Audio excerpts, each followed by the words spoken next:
Assalamualaikum warahmatullahi wabarakatuh.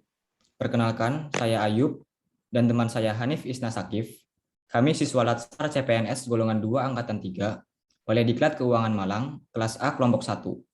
Dalam video kali ini, kami akan membahas tentang dua video yang linknya sudah kami cantumkan di deskripsi, yaitu tentang sumber daya manusia di Indonesia.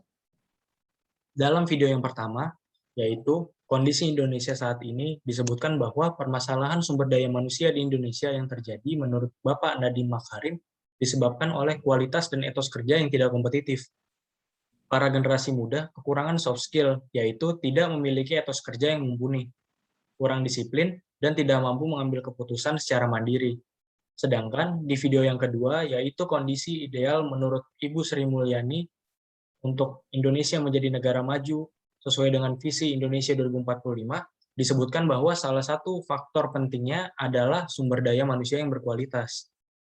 Nah, menurut saya, karena di tahun 2030 sampai 2040 nanti Indonesia diekspektasikan mendapat bonus demografi, jadi kualitas SDM Indonesia akan menjadi faktor yang sangat penting untuk mencapai visi Indonesia menjadi negara maju di 2045 nanti. Tetapi dengan kondisi SDM Indonesia saat ini yang masih perlu banyak pengembangan, akan menjadi tantangan yang cukup sulit. Tapi bukan berarti mustahil untuk Indonesia mencapai visi tersebut. Ada beberapa hal yang masih harus dibenahi. Yang pertama, sistem pendidikan di Indonesia masih harus diperbaiki, termasuk kualitas dan kuantitas pengajar di Indonesia juga harus ditingkatkan. Selain itu, pemerintah juga harus memberikan perhatian yang besar pada pendidikan vokasi. Yang kedua, pemerintah juga harus memberikan program-program pengembangan SDM melalui berbagai diklat dan pembinaan lainnya.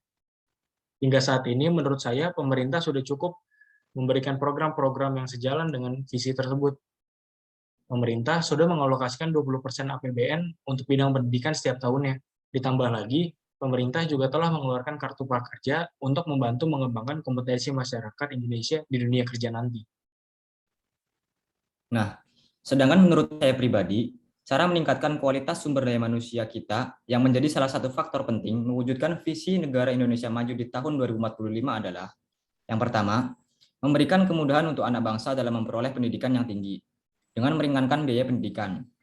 Karena mahalnya biaya pendidikan baik di SLTA maupun perguruan tinggi menyebabkan banyak anak-anak Indonesia yang masih mengecap pendidikan yang seadanya. Yang kedua, dengan meningkatkan kualitas pendidikan. Menurut saya, pemerintah perlu menerapkan pendidikan yang menyeimbangkan antara IQ, EQ, dan SQ. Sehingga menghasilkan generasi muda yang berkualitas unggul, yang mempunyai kecerdasan intelektual, moral, dan agama.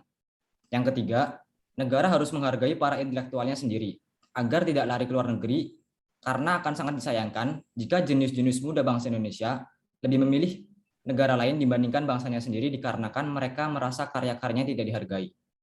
Sekian, itu saja yang dapat kami sampaikan dalam pembahasan video kali ini. Kurang lebihnya mohon maaf. Wassalamualaikum warahmatullahi wabarakatuh.